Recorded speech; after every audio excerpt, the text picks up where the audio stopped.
Boa noite, amigos. Sejam todos bem-vindos a mais uma noite de estudo da Palavra de Deus.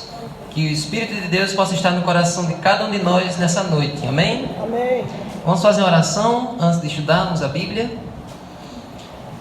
Senhor Deus, agora o Senhor olha para essa congregação, olha para o coração de cada pessoa aqui, de cada jovem, de cada adulto, de cada pessoa que está aqui querendo buscar e aprender mais da Tua Palavra. Amém, Deus. E da mesma forma que o Senhor tem nos ajudado a entender a Tua Palavra todos os outros dias, nos ajuda a compreender hoje, em nome de Jesus. Amém. Bom, amigos, esse tema que nós vamos estudar hoje é um dos temas mais interessantes que nós estudamos durante todo o estudo bíblico. Todos os domingos e quartas-feiras nós estamos estudando um tema novo da Bíblia. Estudamos sobre a própria Bíblia, estudamos sobre a oração, estudamos sobre como o mal surgiu, estudamos sobre a volta de Jesus, estudamos sobre aquele período depois da volta de Jesus, sobre a nova terra, sobre a morte. E hoje nós vamos estudar um tema curioso, um tema interessante da Palavra de Deus e que tem tudo a ver com a nossa vida. Então, amigos, para começar, eu queria primeiro nos situar nesse tema que nós vamos estudar hoje. Hoje vamos estudar sobre o santuário. Vamos estudar sobre o santuário. Passa. Quando Deus criou o ser humano, quando Deus criou o mundo e colocou lá o ser humano, Adão e Eva, Deus, todos os dias, Deus procurava ali falar e conversar com Adão e Eva. Então, no começo, a comunicação entre Deus e Adão e Eva era face a face. Todos os dias de tardezinha, Deus ia lá no jardim e ia conversar com Adão e Eva. Tinha aquele momento ali de uma conversa, um momento que eles colocavam os assuntos em dia. Então o ser humano via a Deus face a face, pessoalmente, todos os dias de tardezinha. Essa era a melhor coisa do mundo, porque Deus estava ali conversando com o ser humano todo dia. Imagine todo dia você sentar e conversar com Deus. Era uma coisa maravilhosa. Só que o que aconteceu depois do pecado? Depois do pecado, o homem passou só a ouvir a voz de Deus. Antes, o ser humano via e ouvia a Deus. Depois do pecado, o ser humano deixou de ver a Deus e continuou só ouvindo. Por exemplo, vocês, assim que Adão e Eva eles pecaram, Deus apareceu de tardezinha, como era de costume, e ali Deus chamou por Adão e perguntou: onde é que você está, Adão? Aí Adão disse: eu tive medo, ouvi a sua voz no jardim e eu me escondi. Então o ser humano deixou de ver a Deus e passou agora apenas a ouvir a voz de Deus. Isso está aí em Gênesis 3:10. Agora, depois de muito tempo, nos dias de hoje, como é a situação? Hoje nem sequer mais ouvimos a sua voz. Isso está aqui em Isaías 59, verso 2. Vamos ver qual é a nossa situação hoje? Livro de Isaías 59, verso 2. Se você abrir no meio da Bíblia, tem Salmos, aí vai para a direita Provérbios, Eclesiastes, Cantares, e aí vem Isaías 59, 2. Diz assim: 2. Diz assim: mas as iniquidades de vocês fazem separação entre vocês e Deus, e os pecados que vocês cometem o levam a esconder o seu rosto de vocês para não ouvir os seus pedidos, ou para que vos não ouça. Então olha qual é o problema. Hoje nós não podemos mais nem ver e nem mais ouvir a voz de Deus. Se nós víssemos Deus assim face a face, a gente não aguentaria, a gente morreria. Porque Deus ele é todo feito de glória e nós somos pecadores, nós morreríamos. Só que diferente de nós, Deus ele sempre quer estar próximo do ser humano. Apesar do nosso pecado, apesar do nosso erro, o plano de Deus era morar no meio de nós. E aí Deus teve um plano: eu vou fazer o seguinte, como eu quero estar próximo do ser humano, eu vou fazer o seguinte, eu vou pedir para que eles construam uma casa para eu morar no meio deles. No meu povo de Israel, eu vou pedir para eles construírem uma casa bem no meio, para eu morar junto com eles, para ficar ali bem pertinho deles. Então imagine você ser vizinho ali de Deus, Deus morar ali na sua mesma rua, morar bem pertinho de você. Então Deus, ele teve um plano para que ficasse sempre pertinho do ser humano. E aí ele mandou construir uma casa para ele morar ali junto do ser humano. Vamos ver? Passar. Vamos agora lá para o livro de Êxodo, capítulo 25. Vai passar. Deus, Ele quer habitar no meio de nós. Vamos ver isso lá em Êxodo, capítulo 25. Segundo livro da Bíblia, Êxodo 25, verso 8 e depois o 40.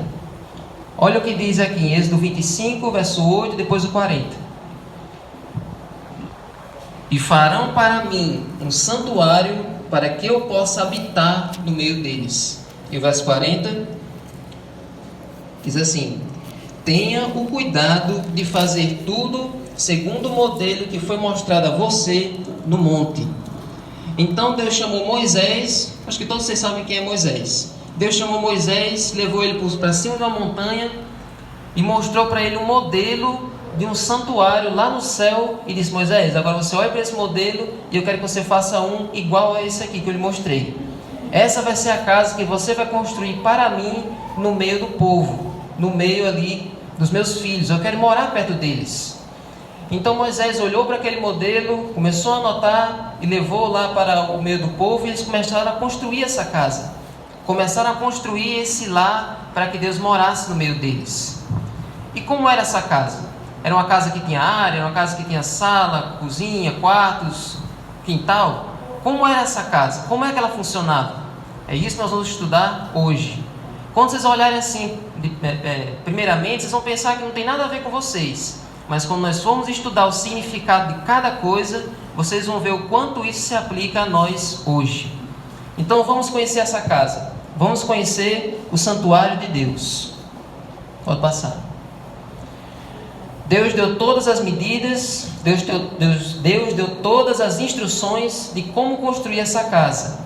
E essa casa era basicamente uma tenda móvel. Ela era montada e desmontada.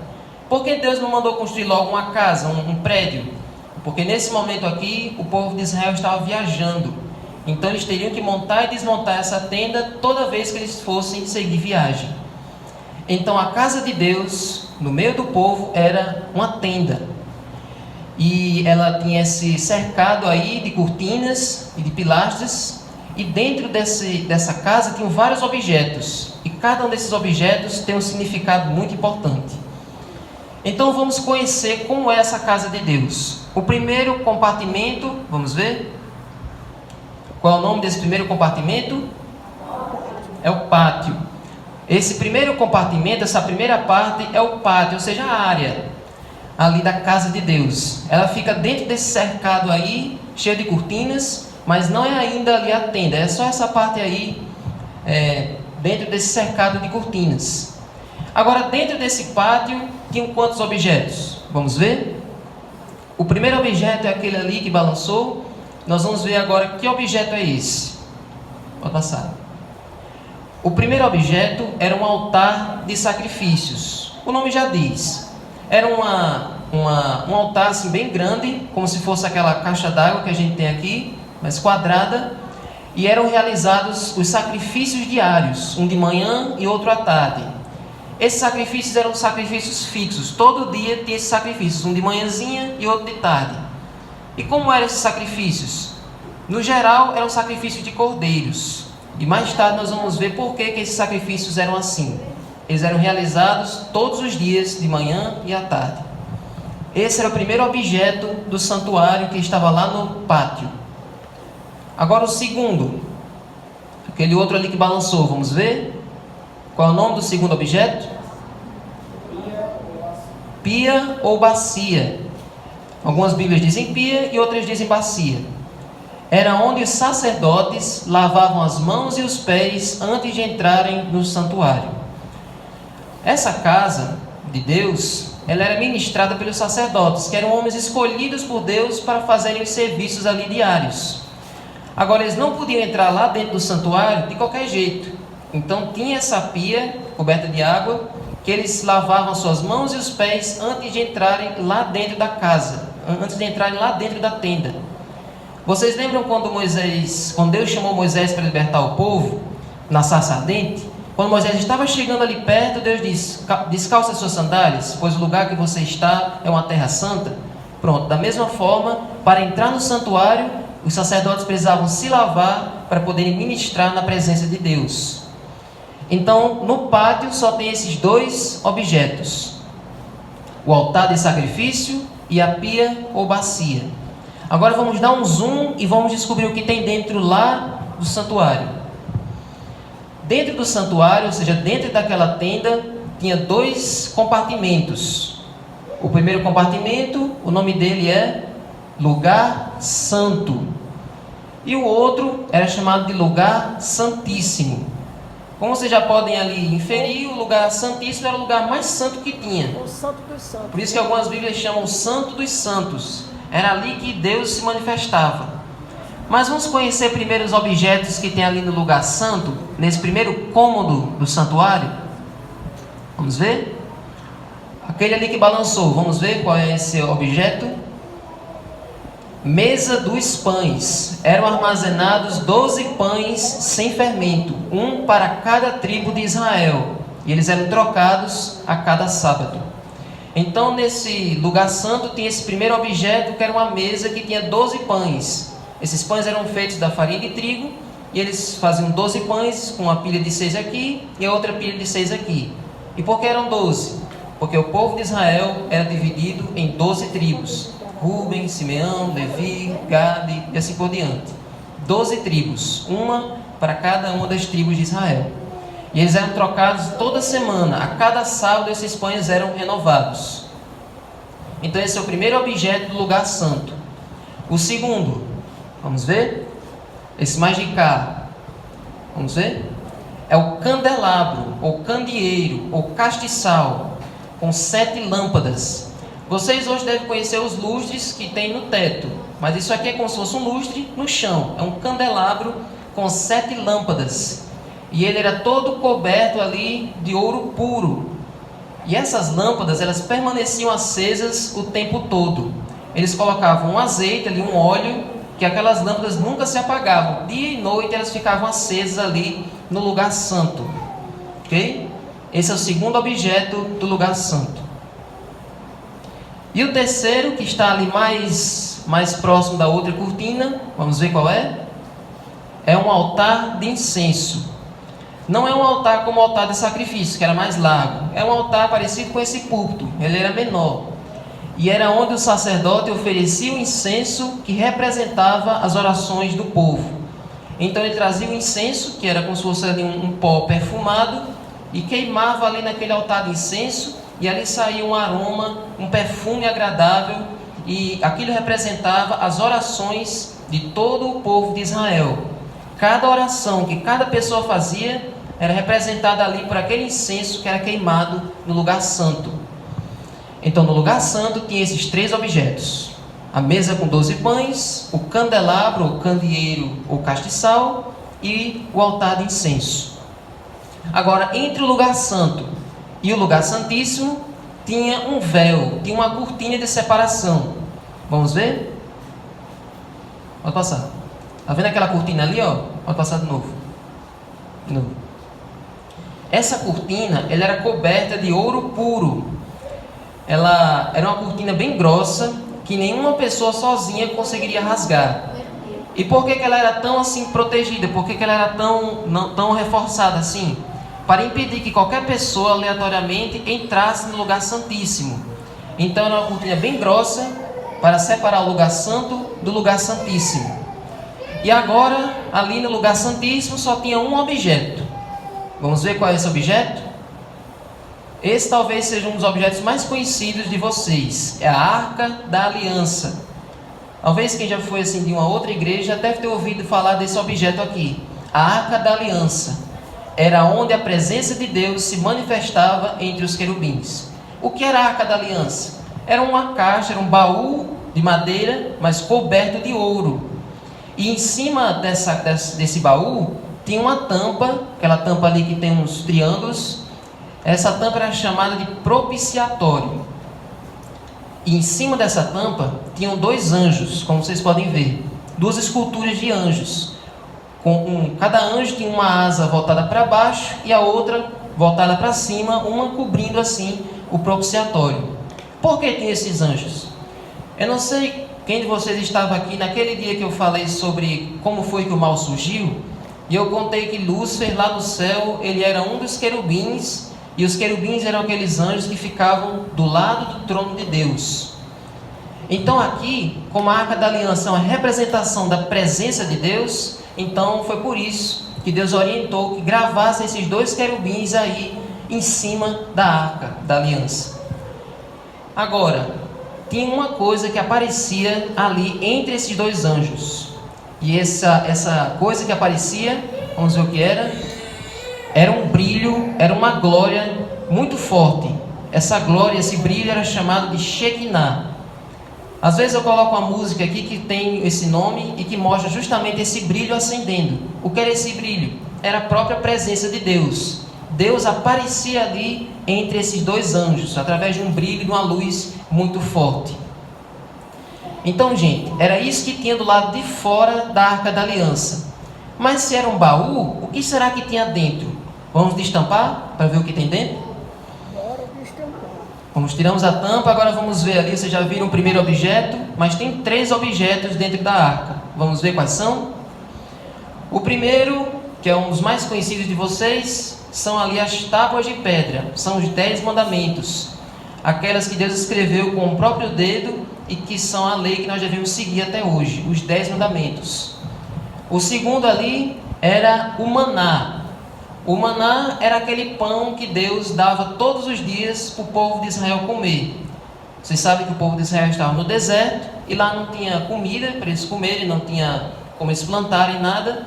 Então Deus fazia chover um pão especial para eles comerem todos os dias. E por 40 anos eles nunca ficaram sem comer, porque Deus dava esse pão especial para eles comerem. Então Deus diz: pegue um pouquinho desse maná e guardem lá dentro da Arca da Aliança. Ok? E o terceiro objeto é a vara de Arão que floresceu. Quem está lendo a Bíblia lá no Reavivados sabe que essa vara aqui, ela tem muita história. Esse era o cajado que Deus usava ali durante as pragas. Vocês lembram quando Moisés e Arão foram falar com o faraó, para o faraó libertar o povo de Israel do Egito? E ali Deus disse para Arão colocar esse cajado no rio, e o rio se transformou em sangue. E depois Arão levou esse cajado na presença do faraó. Quando jogou esse cajado no chão, ele virou serpente e engoliu os cajados dos magos do Egito. Então esse cajado, ele tem muita história ali envolvida com o poder de Deus. E por que ele floresceu? Vou só resumir a história. Arão, que era o irmão de Moisés, ele foi escolhido para ser o sumo sacerdote, o sacerdote principal. Só que tinha muita gente que tinha inveja, que ficava: não, ele não tem condição de ser escolhido. E Deus disse: não, vamos fazer o seguinte, tem 12 tribos, cada líder de cada uma das tribos traz um cajado e coloca aqui na frente do santuário. O cajado que florescer vai ser o cajado do homem que eu escolhi para ser o sumo sacerdote. No outro dia, quando eles voltaram, só o cajado de Arão havia florescido. Então por isso Deus pediu para colocar esse objeto dentro da Arca da Aliança. Agora vocês viram tudo que havia no santuário. E a pergunta que deve estar na mente de vocês é: e o que eu tenho a ver com isso? Por que que tudo isso aqui tem na Bíblia e por que que isso é importante para nós? Como eu disse, isso aqui era a casa de Deus. E Deus não colocou essas coisas aí por acaso. Cada coisa dessa tem um significado para nós hoje. Então vamos descobrir o significado de cada uma dessas coisas? Vamos descobrir agora. Começando pelo altar de sacrifício. Como era que funcionava o altar de sacrifício? Era o seguinte: no povo de Israel, quando uma pessoa pecava, quando uma pessoa quebrava os mandamentos de Deus e se arrependia, essa pessoa tinha que levar ali um cordeirinho para o santuário. Quando ela levava esse cordeirinho para o santuário, ela simbolicamente, ela colocava ali a mão na cabeça daquele cordeirinho e ali simbolicamente ela confessava os seus pecados para aquele animal. E ali o sacerdote sacrificava aquele animal naquele altar que tinha lá no pátio. Mas por que eles faziam isso? Porque isso era um símbolo do sacrifício de Jesus. que está lá em Efésios 5:2. Vamos ler essa passagem? Lá no Novo Testamento. Efésios 5:2. Olha o que diz.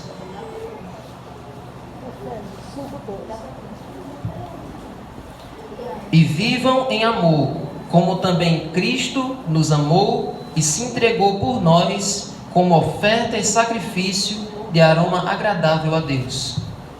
Antes de Jesus morrer na cruz, amigos, Deus ensinou uma forma para ficar gravado na mente dessas pessoas o que era o perdão de Deus e como seria no futuro o sacrifício de Jesus. Então, quando eles matavam o cordeirinho, eles pensavam o seguinte: um dia o verdadeiro Cordeiro de Deus vai morrer por mim e vai perdoar todos os meus pecados. Então isso aqui é só um faz de conta, isso aqui é só um símbolo do verdadeiro sacrifício que ia acontecer mais na frente. Então aqueles sacrifícios que aconteciam todos os dias lá no altar de sacrifício apontavam para o sacrifício de Jesus. Vamos ver agora o próximo objeto, que significa... Aquela pia ou bacia também representava o batismo de Jesus. Jesus, antes de começar o seu ministério, ele foi batizado. Da mesma forma que os sacerdotes também, antes de entrarem no santuário, eles também se lavavam na pia ou bacia. O próximo significado da pia também representa a Bíblia. A Bíblia, que quando a gente lê, a gente é transformado por ela.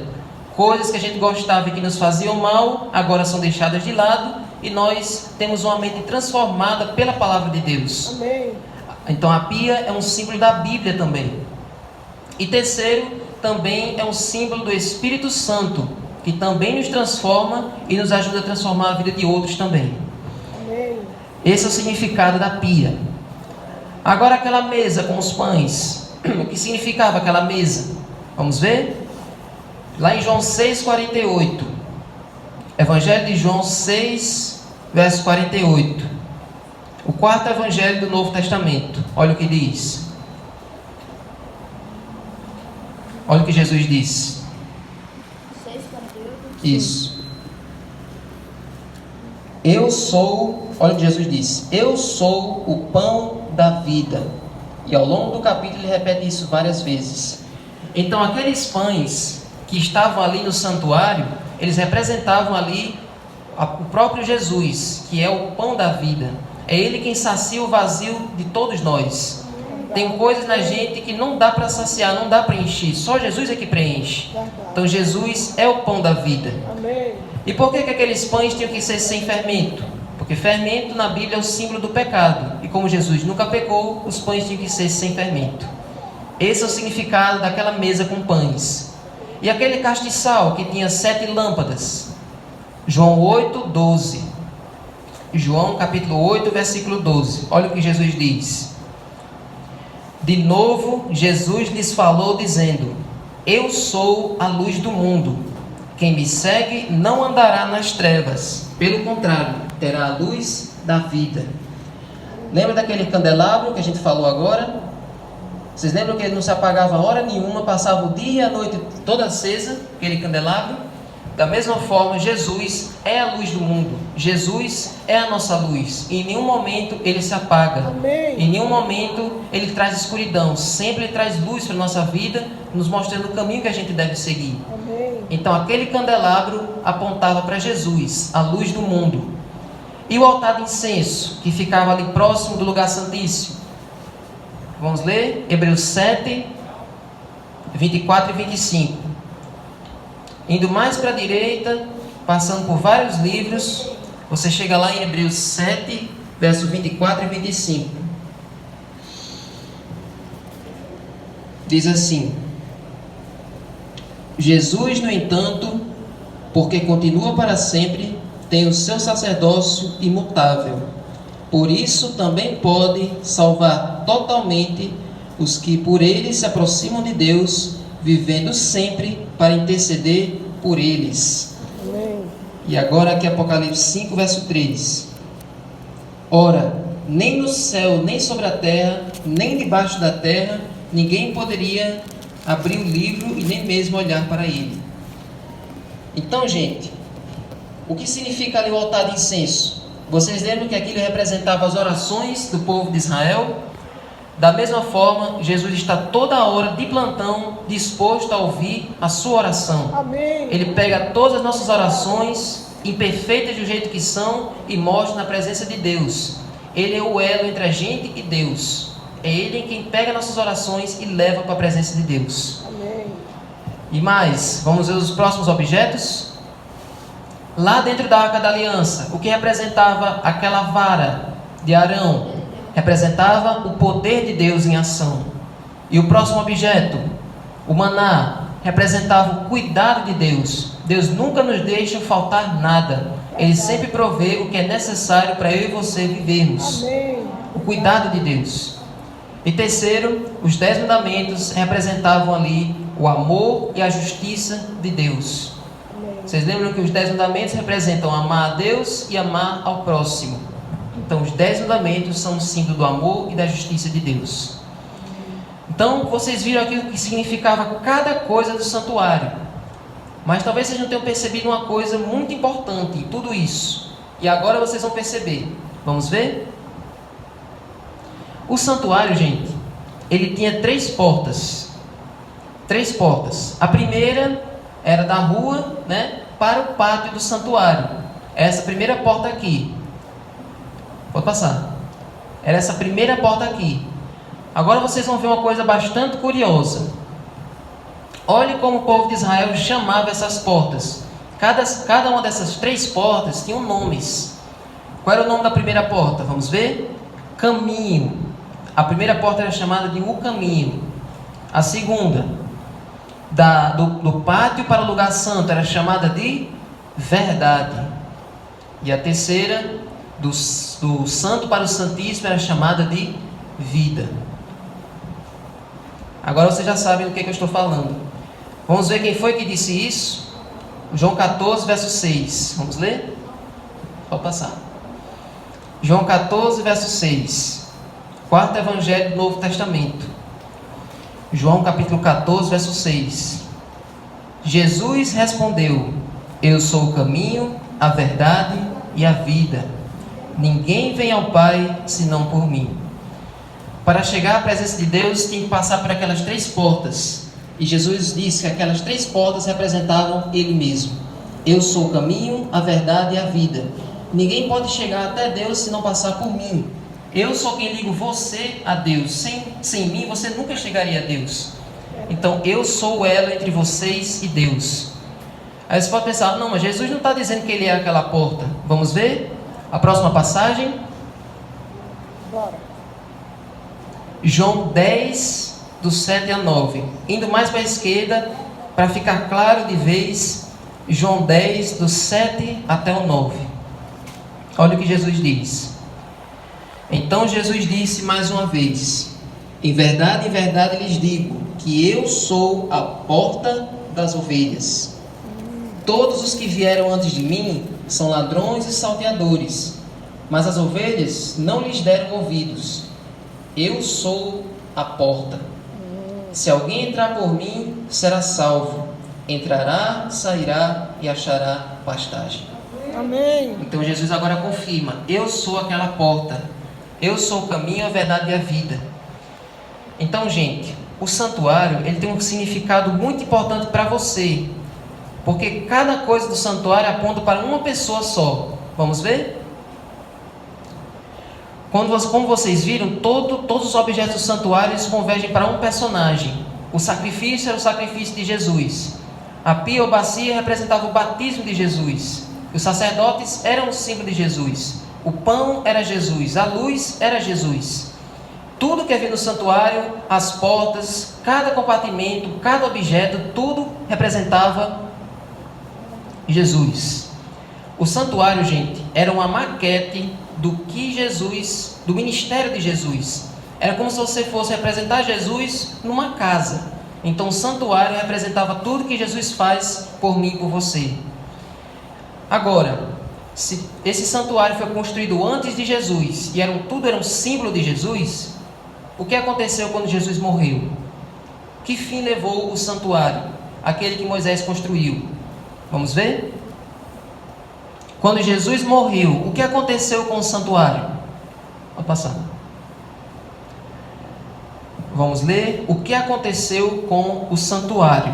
Mateus 27, 50 e 51. Estamos finalizando. Mateus 27, 50 e 51. O primeiro evangelho do Novo Testamento. Vamos ler o que diz? Mateus 27, 50 e 51. E Jesus, clamando outra vez, em alta voz, entregou o Espírito. Eis que o véu do santuário se rasgou em duas partes, de alto a baixo. A terra tremeu e as rochas se partiram.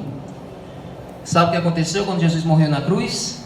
Lembra daquela cortina que eu disse, que separava o santo do santíssimo, e que ela era bem pesada, bem reforçada, para ninguém passar de qualquer jeito?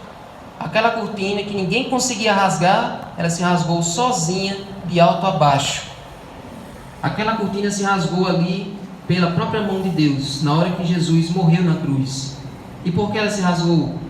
Isso querendo dizer que o santuário perdeu a sua validade ali no momento da morte de Jesus.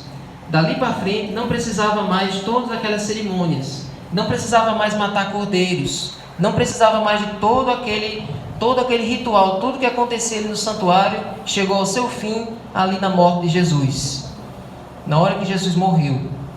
Aí você pensa, pronto, agora o santuário acabou, mas o que aconteceu em seguida? Por que tudo isso aconteceu e agora não tem mais validade depois da morte de Jesus? Então, para finalizar, amigos, vocês sabem que Jesus morreu, mas 3 dias depois ele ressuscitou. E agora ele está no céu, ele está vivo. E agora, amigos, pode passar.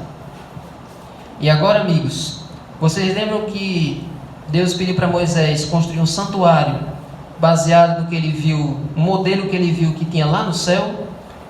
Então, amigos, depois que Jesus morreu e voltou para o céu, ele agora está lá no santuário celestial e ele está fazendo uma coisa por nós nesse exato momento.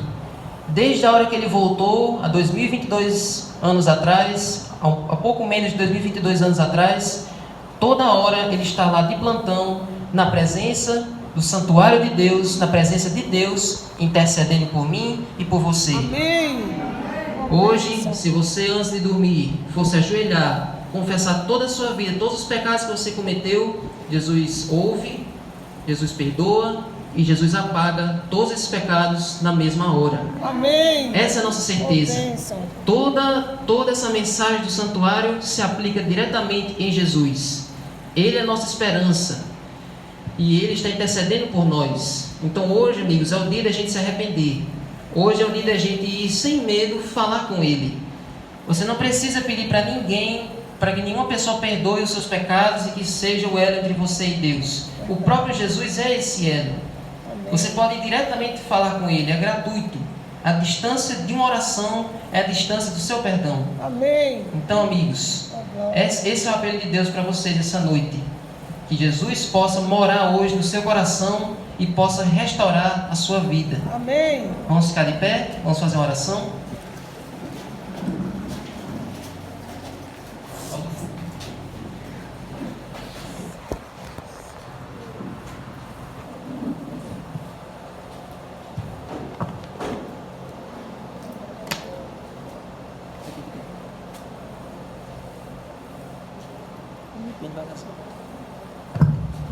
Então oremos, amigos.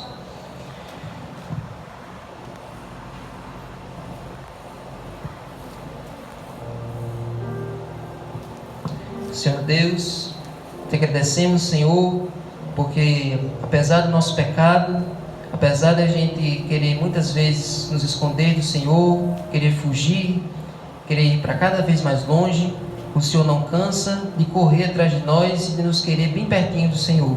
Amém, Deus.